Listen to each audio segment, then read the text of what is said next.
When you can answer that question, suddenly the world opens up to you. Why? Because you realize you have a narrow pool of people, which, by the way, people like to hire specialists, not generalists. If you have a leaky faucet, are you going to the plumber or the general handyman? Of course. So, yes. So when you were talking before about the contract position can lead to full-time, I think it's just the opposite as well. I think, and it answers the question you just said.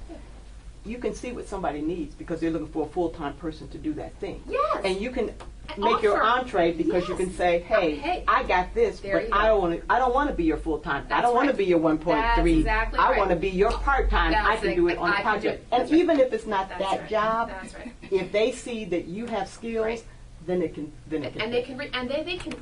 see the, because that's what happens with hires anyway. You come in, you say, oh, that was a great person, but it's not that job. It's not that job. It's something else. Yes. Or you find a need when you're internal. Oh, I can help you there in this department and that department. It's the same thing. In fact, in the consulting world, they call it upselling, right? They call it upselling. Once you have a project with a client, you keep talking about, what else do you have? What else do you have? What else can I do? What else can I do? Oh, well, we've got this other thing. Can you do this? And if you can do, of course, if you can't, you know what you do? You refer somebody else. And you build a network of other freelancers, of other consultants, of other project-based people who complement your skills, who complement the industry that you serve. I'll give you an example. I have that in multiple places in my life. So some people in here know, one of my tribes is the association tribe. Okay, I do recruiting for associations, and those are my people. And so I have a bunch of consultant friends who all service the association community in different ways. One guy does, board relations work, and one person does membership marketing, and da-da-da-da-da. We're all friends, and we refer business to each other. Why? Because they specialize in something I don't, and vice versa. And you know what? We're all committed. We're all committed to serving that community, right? Or it could be something else. Let's say you're anybody in PR or communications or anything like that. Okay. So, for example, you've got PRSA, the Public Relations Society of America. Now, most people there don't typically focus on an industry, right? If they're a PR, right? So they're cross-sectoral. Guess what? They actually have a group now at PRSA called IPRSA, the Independent Public Relations Practitioners. Those people come together, just the independent people, just the consultants. Why? To help each other. Because you're specialized in one part of PR and then somebody else. Do you see what I'm saying? You can actually do cross-collaboration. Yes? I would suggest you add a point saying something like know your audience, because I have seen it from the other side, being on the hiring side, of having people that come in and say, I just can't wait to make these nano screws, or something like that. And then you have the review team afterwards saying, well, he exaggerated. He says that at every interview he goes to. And the guy smiles too much. Yeah. You have to keep things in perspective. You're absolutely right. And we could have one, and maybe I should come back and do this in a different way. This is really just the preaching side of it, right? We could actually have a whole other conversation around what does it take to actually start your business model, right? Yes. Yeah, well, I think it's relevant what she was saying. My question is just a practical one. If you're talking to that person and you say, I could be your part-time, what if they say, well, I don't have the funds, I just have the funds to do this? I mean, what do you address? Is there discretionary money, or, how do you phrase that? Well, it depends on the situation, right? First of all, you have to understand what is the need. Okay, so you suss it out. Right. Well, our problem is X. We'll get more deep. What do you mean by that? What are the short-term goals of that problem? The long-term? Who are you trying to, asking the employer that, right? What exactly do you want to solve? Then you think to yourself, what piece or pieces are you uniquely qualified to help them address? Because it might be that their sticky wicket is this big. It might be your skills are right here. Okay. Now you might know of other people, right, who can finish that piece. You go in and you say, you know what?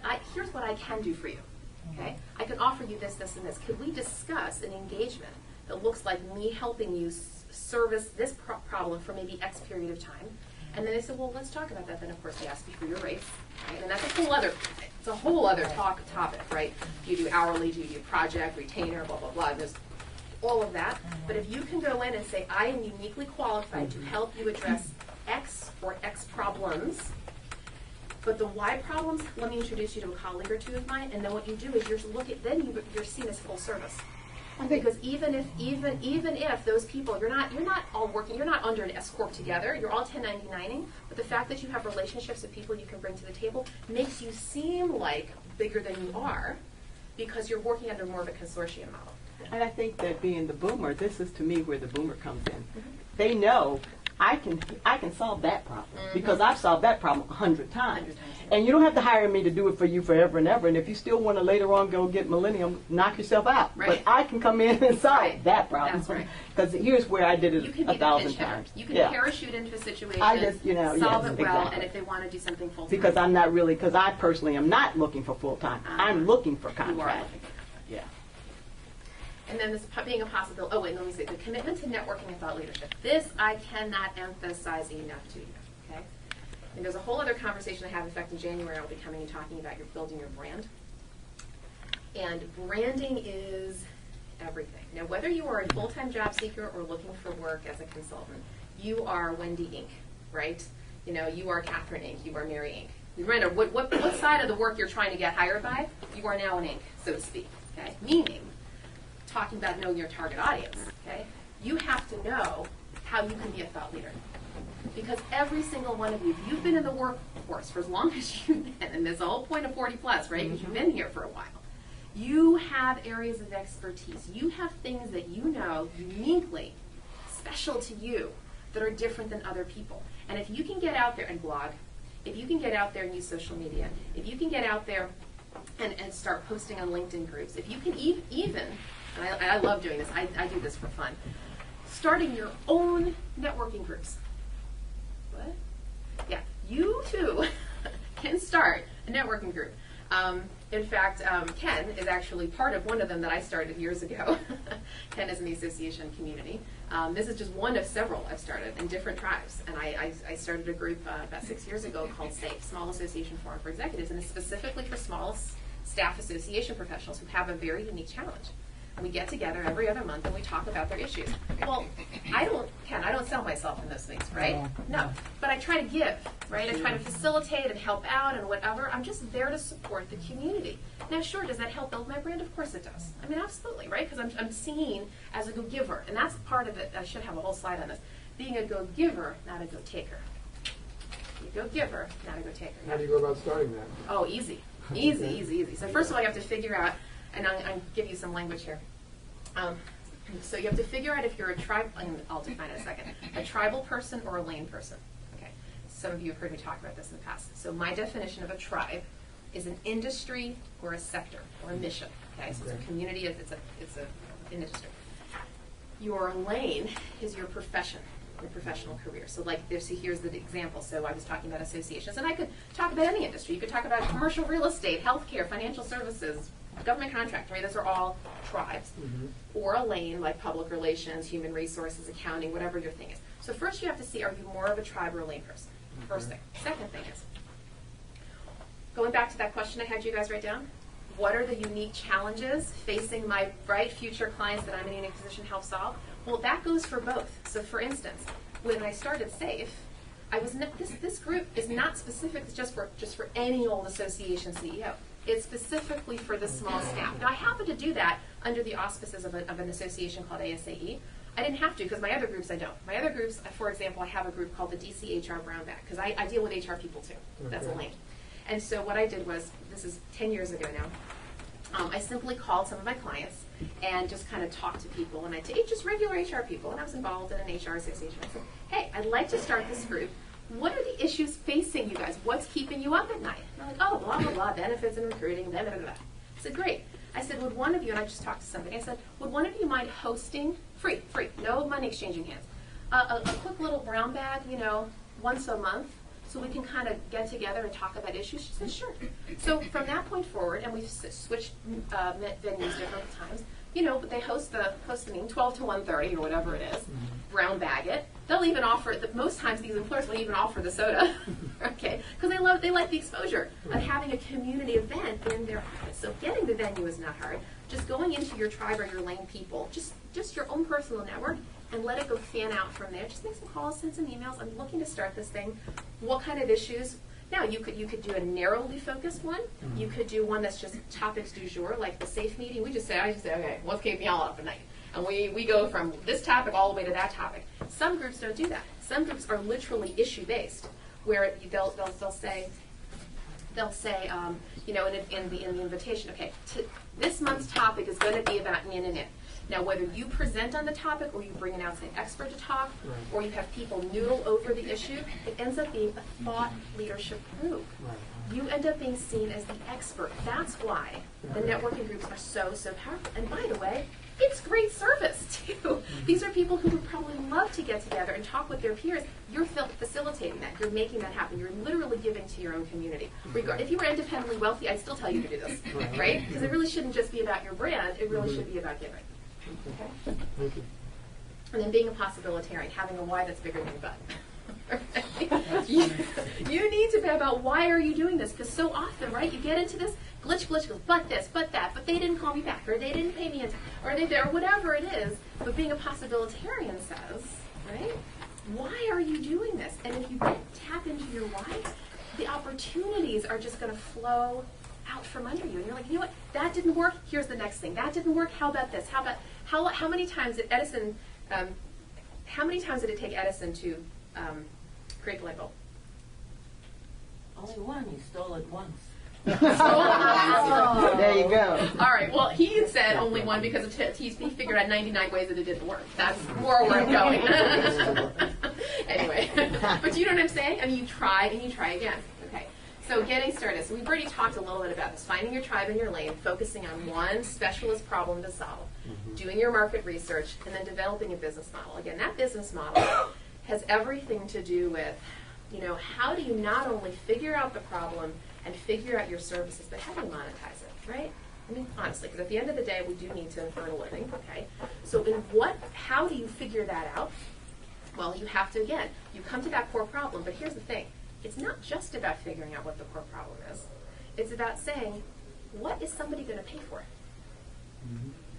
And is it an urgent problem or is it not an urgent problem? People will pay to solve urgent problems. If they feel that that problem is not urgent, what happens? It's just further down the line. It's just, you know, it's like a pipe dream. You know, you keep on going, oh, yeah, call me back in 6 months, call me. Right, and you keep getting your hope alive, but really it's not an urgent problem. So that's why that question, what are the urgent problems that are keeping people up at night? I recently read somewhere that we are hardwired to solve urgent problems, and that is one reason why climate change is not on a lot of people's minds. Doesn't feel urgent. Because it doesn't feel urgent. That's right. Yeah, very good point. In fact, there's a group, I don't know if you're into the energy, are you into the energy thing? I go to the French Embassy on climate change. There's a group that's, it was a LinkedIn group, and it's now more than that. It's called Leaders in Energy. If you're interested, I can connect you to. They would love that quote. No, it's true, right? It is all about solving urgent problems. That's how your business model needs to be framed, because when you are out there branding yourself, right, you've got to be thinking about under what conditions would somebody actually open up their wallet and open up their hands and give you some money, right? Because otherwise they're just going to keep saying, oh, yeah, we can keep talking about it, but actually doing something, getting off the dime is harder, right? Developing your branding materials. It is so easy to do that these days. Amazingly easy. I mean, we're 2015, almost 2016. This is not a 1998 conversation, right? How easy is it to do? Do you know that there are free website tools? People know this? Weebly and Squarespace and Wix and even WordPress. There's so many different free website builders you can get out there and do something beautiful where they've already given you the template. You just have to do the messaging, right? And if you start to find your community, start to do some tweeting, if you find your LinkedIn community, start to publish there. Did you know that on LinkedIn you can actually publish free blogs? Anybody not know this? Seriously, please raise your hand if you did not know this. Huh? You told us. I told you, yeah, last time, that's right. So just for those who weren't here last time, real quickly, if you want to publish your blog on LinkedIn, okay, it's right there, ready-made platform, go to your home page. Go to the home page. And then, so like, if this is the home page, and this is your picture, okay, your picture's going to be in a round circle. Literally right here, there are 3 different buttons, and this one says publish a post. It doesn't use the word blog, that's why people don't really know that that's what it is. Publish a post, you click on that, the next page, put in a picture, a title, and there it is. It's super, super simple. Okay? Yeah. But since I have my own website, can I just, and I'm a blogger, can I just say that hearing, for people to hear that it is free, to get a website or a blog, other than something like LinkedIn, just be aware that if you have a service that you don't have to pay for, they have control over your content. Sorry, they control over the content, meaning that they can pull it. Yes. That I didn't know. So, Yes. And you've seen them do that. And under what conditions would they do that? I'm sure if it was something inappropriate. I don't know, but that is, it's supposed to be one of the benefits to own your own space on Bluehost or whatever. Yeah. Okay, so thank you for making that distinction. Yes. In general, it is always better to own your own stuff, no question. I just wanted to, and thank you for bringing that up. I just wanted to make mention, if you didn't want to take the time to go do the whole website thing right now, which does take a little bit of time, to kind of play around, you do have an option to start blogging. But yes, thank you for that. And of course, it's always better to have your own entity. I took your advice from the last time, and I wrote a posting that was a blog on why didn't communication get the credit it deserved for mitigating the Ebola outbreak. Right. And I actually had some people who said they read it. Wow, yay. And it was only on LinkedIn. That's fine, but see? And it must have been those mysterious people that says, you had, 18 hits last year. Right. Yeah. You have more lurkers out there than you realize. I know. You really do. We all think we kind of get very, very insular, right, in our own little world. But I'm telling you, social media has really taken over. Networking within your tribe or your lane. That's what I was talking about last time in LinkedIn. If you do the advanced search feature, anybody not here last time by LinkedIn? Okay. Again, real quickly, two seconds of training. So again, if here is your home page, there's a search bar right here, and there's a little word advanced. Okay, you would gloss over it if you didn't know it was there. Click on advanced, a database will come up. Now the database has lots of different fields, but down here there are a couple that are important. One actually says title, okay. Another says company, and then in this column here, there's one that says industry. Those are really the three that are going to be very, very important for you, and possibly the one that says keyword. But if you're looking for people, for example, in your tribe, you would click on the industry button, right? And up comes a laundry list from LinkedIn. LinkedIn has figured out, 30 different industries. I'm not saying it's inclusive. It's not, in fact, for people here in DC. We're like, okay, well, there's a difference between a charitable nonprofit. We know, yeah. But they don't know that, right? So they just have one that says nonprofit organization management. Okay, but stuff like that. Well, they don't have everything, but they've got enough. So you click on industry. You can put in a title, right? So let's say your thing is, you're in the government contracting space, and LinkedIn's got, defense and space and something, and then you think your target audience are COOs, whatever. You can put COO in the title, click on industry, and under location, which is down at the bottom, you can put in a local zip code. All of a sudden, people who are COOs in government contracting companies who are in the DC region are going to pop up. You have an instant network with people that you can connect with.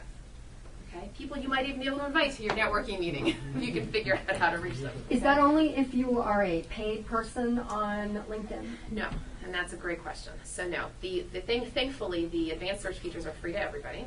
Okay? It used to be that, and they recently changed this, and I'm glad that they did. It used to be that if you if you didn't pay, that you couldn't see your third level people. Mm-hmm. Not anymore. Now you can see everything. Okay, so which is great. So you've got all kinds. Now, if you want to send in-mails, that's a different story. Okay, that's where they get you. And of course, it's a business model. They're entitled to do that. So for now, you can't. My understanding is you can't send any in-mails to people if you are a basic user, a free user. So what you want to do is, there's different ways to get around this, but one of my tricks, and sorry to get on the whole LinkedIn topic here, but is, let's say you have, and this doesn't work for third levels, but if you have a second level connection, okay, let's call this person Mary Smith, all right? Mary Smith is your second level contact. Well, if you pull up Mary Smith's profile, on the right-hand side down here, you're going to see, it's different for different people, sometimes it's here, sometimes it's down here. It'll show you through whom you're connected. It'll show you who your first level contact is. So let's say your first level contact is Fred Jones. Okay? So you and Fred are buddies, By the way, it works better if you and Fred are actually our buddies. Okay? If you're not, it doesn't work as well. But all right, you're buddies with Fred, and you want to meet Mary. So the easiest way to do this is you go offline. Go to email. Okay? Don't go through LinkedIn for this. And you write Fred an email. Say, hi, Fred. Hope all's well. I noticed on LinkedIn that you're connected to Mary Smith, who's worked with a company. And of course, you don't know how if Fred really knows Mary either. I mean, who knows? But might work. You never know. So I noticed you're connected to her. I'm interested in meeting with her or talking with her. Here's why. Okay, something about what you're doing. You're starting a networking group. You're launching in this. You are really impressed with her background and such and such. You really see. There's got to be a there there. Okay, for him to feel like, yep, I feel comfortable forwarding this. And actually, that's quite my point. That's why you go through email, because it's easy for him to forward. There's nothing else to do. All he has to do is hit forward, say, hey, Mary, see, Shira's note below, would you mind connecting? Done. He doesn't even have to do a formal e-introduction. You know how people do that? Hi, Mary, please meet Fred. Hi, Mary, please meet Fred. He doesn't have to do all that. You've done the work for him, right? You've made it easy for him to just hit forward, okay? This is actually part of the branding work that I'm going to be doing when I'm here next time in January, this concept. And this is kind of pulling it together in terms of figuring out your brand. So you really have to figure out, we've talked about this, but I want to make it kind of visually clear for you. First, figure out who you serve. So who is your tribe? Now, by the way, I understand that not everybody has a tribe. Right? Some of you are lane people. So for instance, if you were in PR or accounting or HR or marketing, right? A lot of different professions, right? Where anybody here not have a tribe per se? Like you're cross-sectoral. You could work across lots of industries. Okay. Even so, you still have, even if you were to think of your tribe as let's say you market to COOs, right? Even they could be considered a tribe. But you've got to figure that out first. Who is your target market? Think of the plumber example, okay? Yeah, sure, a plumber can help anybody, but you know what? Depending upon where that plumber is, he or she might think, you know what, I want to focus on this part of the community or that part of the community. I want to market myself to this sector or that sector. Figure out who that is. Then figure out your lane. How are you going to, because even if you have a tribe, everybody's got to have a lane. How exactly, very, very specifically, do you want to serve them? What's your why? What's your value? What makes you unique versus other people? And then in what way do you serve your offerings? This actually will help you start your business model. Who do you serve? How do you serve them? Why? What's your unique value proposition? And then in what way? What specific offerings do you want to share? Now this passiontivity exercise, I always do. Has anybody not done this with me?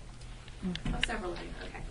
So I'm not going to take this. I'm going to walk you through it. Okay. We don't have the time to literally have you take the full time to go through it. I do want you to do this at home though.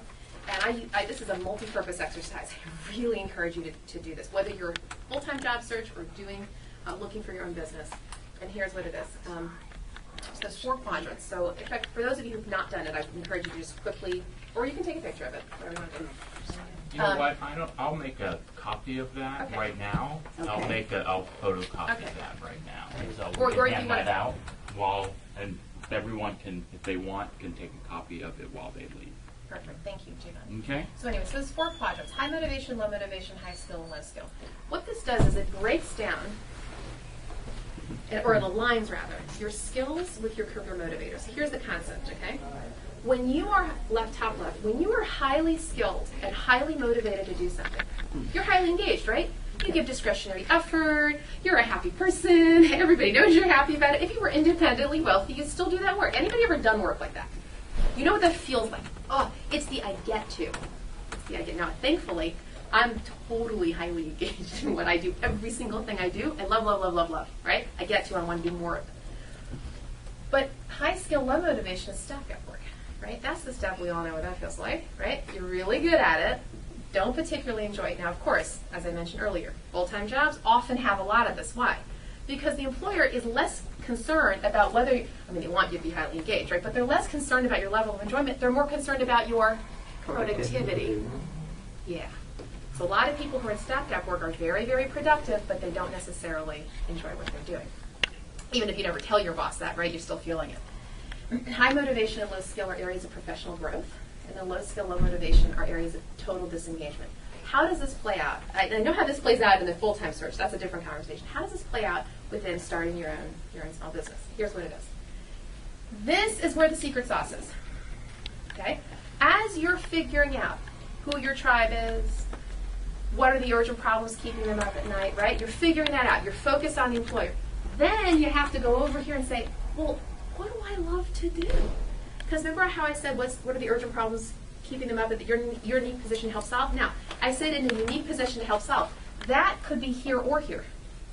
But a unique position to help solve that you also love to do. You know what? That's where your passion is just going to flow right out of you. You won't be able to help yourself. You know, maybe you're a writer.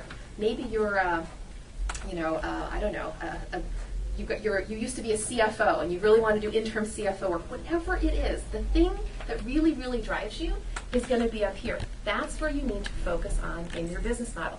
Is there going to be some of this? Yes. And guess what? There's probably going to be more of this when you start your company. Why? I don't want to do the beggars can't be choosers, but you know what I mean? Like you start out and you're probably going to end up taking smaller projects that, fine, aren't going to necessarily float your boat, but you kind of have to start somewhere. Does that make sense? Okay, it's okay. But hopefully the more your brand grows, the more you get to really flourish in your high, the less of that stuff you need to take. Okay, this is a little more of the bill-paying kind of work, and this is really where you get your juices flowing. Does that make sense? Mm-hmm. Okay. Now, of course, here, right? This is really where this is the exciting piece. Okay, because there might be some areas where you would absolutely love to grow, but if you were in a full-time job, how much opportunity would you get to grow? Not very much, if at all. Maybe you get a class, maybe. But here you can say, oh my gosh, I can segment some time off and be a better, I don't know, let's say you're in marketing, okay? Let me just get my social media strategy up and running. Whatever those skills are, you've got the opportunity to do that when you're in your own business. And of course, your low lows. Number one, that's the stuff you don't focus on. But number two, that might be the stuff you delegate. Or you find a partner for. Now, often, for people who are more strategically minded, right, or often it's the admin stuff, right, that people don't like to do. And of course, if you're an accountant, you probably are totally fine with all the bookkeeping. But there are likely going to be pieces of your job. And you know what? It might be. Okay, here's an example. Let's say you are, in the finance, accounting, operations world. Okay, let's say that's your lane. Chances are, what's the kind of stuff that you wouldn't want to do? Sales, exactly. Sales, business development, right? So you have to figure out ways to complement your strengths, right?